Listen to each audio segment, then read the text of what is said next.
Hello everybody and welcome to this amazing discussion of Dead by Daylight. Today we're going to discover the perk that received one of the best reworks of this series that hasn't gotten enough attention, and that is Surveillance. It wasn't too long ago that I made a top 5 worst perks list for killers and listed Surveillance on that list. That's a lot of lists. As the single worst perk of Dead by Daylight. It came to a point that the perk itself was so useless that there's no value that you could have pulled from the perk itself. Its original use was just so bad, it was like hard to fathom how they even put that into the game as an idea for a perk. Surveillance, upon release in patch 1.9.0, would highlight a generator white for 16 seconds. You could apply this up to 3 generators at maximum. By upgrading the tiers of the perk, you essentially took it from just 1 generator at max to 3, and to be honest, it was near impossible to apply this to more than 1 or 2 gens without the first one going out within that 16 seconds. Generators were not necessarily close enough for you to make use of the 16 seconds and walk all the way to another generator that has been partially worked on. That pretty much meant that by upgrading the perk, you were just wasting your blood web and blood points because, well, you're not gaining a benefit that you can even use. Additionally, there was no notification that survivors even touched the generator. It just went back to red.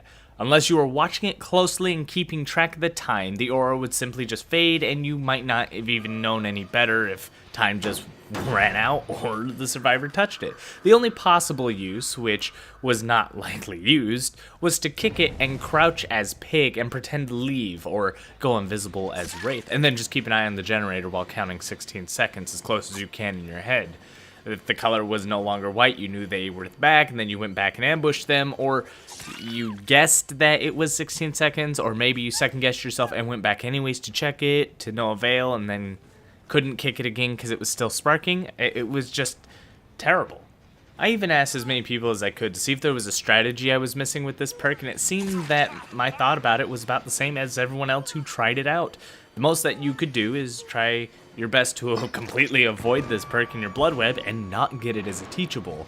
That way you don't waste any blood points or have to deal with it in your blood web. But unfortunately for people like me who kind of complete everything, we unlock it, and unfortunately it plagues all our killer blood webs. So I guess if you really thought about it, you could see the intention behind the design of the perk. You would kick the generator, and if a survivor would just sneak around you and lightly tap it, you could probably figure that out. But even though that was happening, it was really hard to track in and of itself. The perk really didn't do its job, and that was the unfortunate part.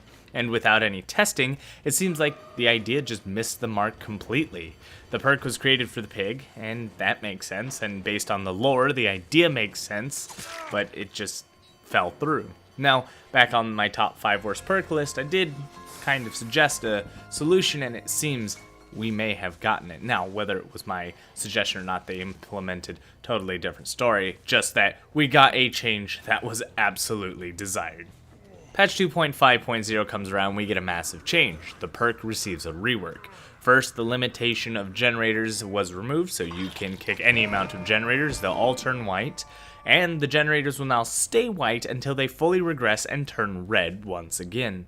If a survivor touches the generator as it's regressing though, the generator will now turn yellow for a period of time, which is indicating that the generator was indeed touched. Now, the amount of time it turns yellow is based on the tier you have, so if you look, see a generator that was touched yellow, that means a survivor is in that area.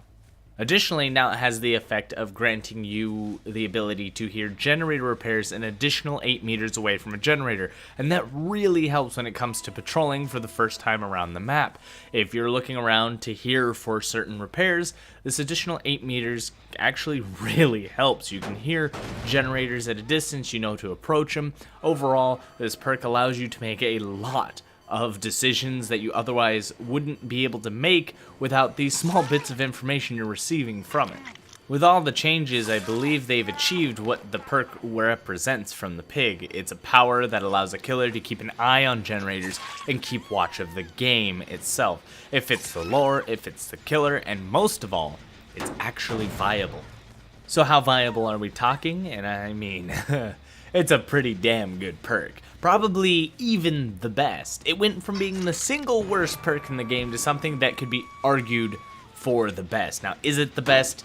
That's up to debate, and I'm not here to make that. I'm just saying, it's so good, we could likely put it there. Surveillance gives the killer such knowledge that it allows them to make decisions needed to properly defend generators. It works especially when generators remain close to each other. There's so few methods for a killer to increase their gatekeeper emblem that it is typically up to Ruin to make that difference. Surveillance might actually be the answer the killers need to help up their defense, especially with 3 generators remaining. On top of that, you can't deactivate a killer's surveillance like you can their Ruin. This should allow a killer to drag the game out and actually make a difference for their emblems without having to focus strictly on killing and chasing. With the viability of this perk coming up, we can see various combos also coming into play, such as Discordance and Surveillance comboing together as the ultimate watch over the generators. You've got Discordance, which allows you to see when 2 people work on one generator, marking it yellow, or Surveillance, which will allow you to know when survivors come back to generators you've kicked. It really helps you plot out what survivors are doing, and again, with the less amount of gens that you have on the field, the more you can take advantage of this. If you want to continue the combos, you can even add things like Overcharge. Even though it's not recommended for high rank gameplay, it could still make a difference for how many times you're going to be kicking the generators. I believe the only issue now is to find a way to fit Surveillance into our current builds. Currently, Ruin is a prominent perk for high rank 1 play, but if you don't like using Ruin, maybe Surveillance will take over and replace it. Though Surveillance alone does not slow the game down, its ability to give you the knowledge to intercept the survivors' plans might actually give you what you need to make the difference.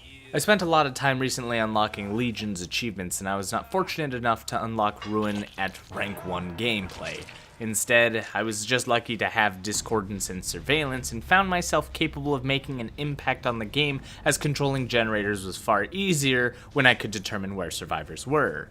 Although I was lucky I recently prestiged Legion to get Surveillance, since I'm typically always the one that skips it in any blood web. It would have been a worthless perk to pick up before 2.5, and I feel the changes like this make it hard to make decisions for my killers, as something as weak as Surveillance can become so powerful in just a single patch. At least the patches come in a pre-planned date, and I can kind of foresee some of it coming, but goddamn, I skipped Surveillance in so many blood webs, and it's so good now, none of my killers have it. It kinda sucks.